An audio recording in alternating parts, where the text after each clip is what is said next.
Alright guys, let's start off by talking about the people that should be worried about this update. If we check their recent blog posts, guys, we're gonna see that this update is looking for helpful content written by people for people in the search results, right? So I think that right there is the biggest tell of this specific update. I think there's been a huge explosion of AI generated content, and a lot of this content is actually very low quality.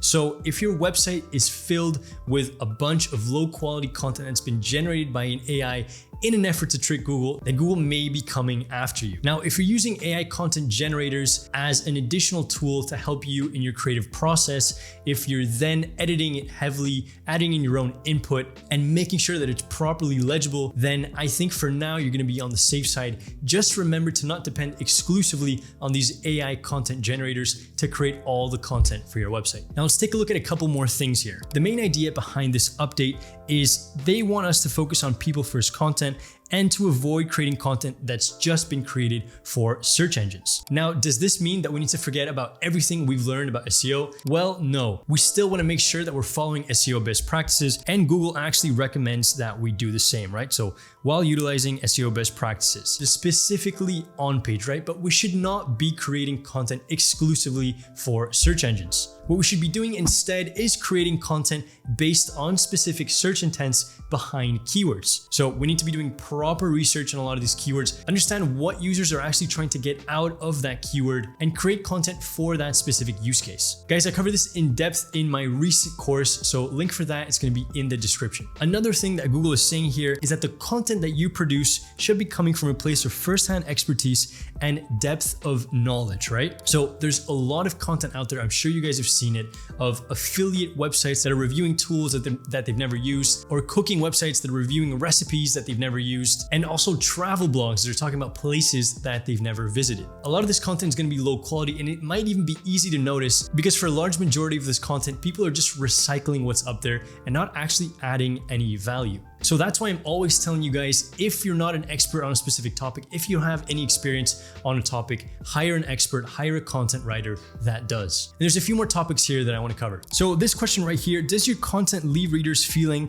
like they need to search again to get better information from other sources? So there's an easy way of detecting if this is happening to us. We need to go into Google Analytics and checking the bounce rate of some of our pages. If our bounce rate is extremely high, then this is a pretty good indicator that this is something that's happening to that page. And again, this is something that we can fix by creating high quality content that is tied to search intent. Next, are you using extensive automation to produce content on many topics? And guys, this is again targeting that idea of automation behind content. And I honestly think that this is the main target behind this Google update, right? Automation and content, AI and content. So just be mindful of that. Another question here is, are you writing to a particular word count because you've heard or read that Google has a preferred word count? And then in brackets, they say, no, we don't. This one's hilarious, right? Because there used to be a lot of articles, specifically on Backlinko. I remember reading an article that he had analyzed millions of websites and the recommended word count should be X. I forget what it was, maybe 1,500 to 2,000 words. That's what ranked properly on Google. And maybe at the time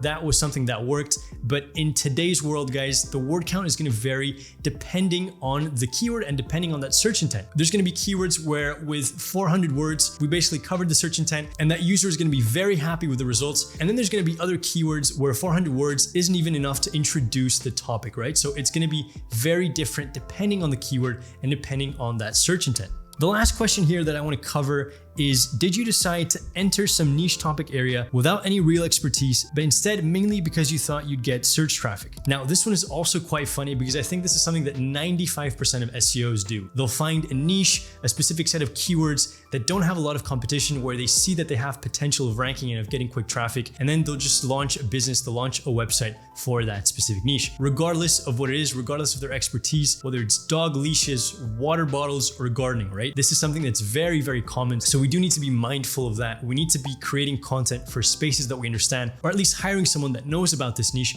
and they can create content for us. Just to conclude here, guys, if you're publishing high quality content and you're thinking about your users every time that you create a piece of content, then I honestly think you don't have much to worry about. But nonetheless, guys, leave a comment under this video if you guys are seeing some crazy fluctuations in your rankings over the next couple weeks. I'm really interested to see how this turns out. And also, guys, if you want me to teach you SEO from scratch, then go check out my course. The link is going to be in the description. I'll see you guys in the next one.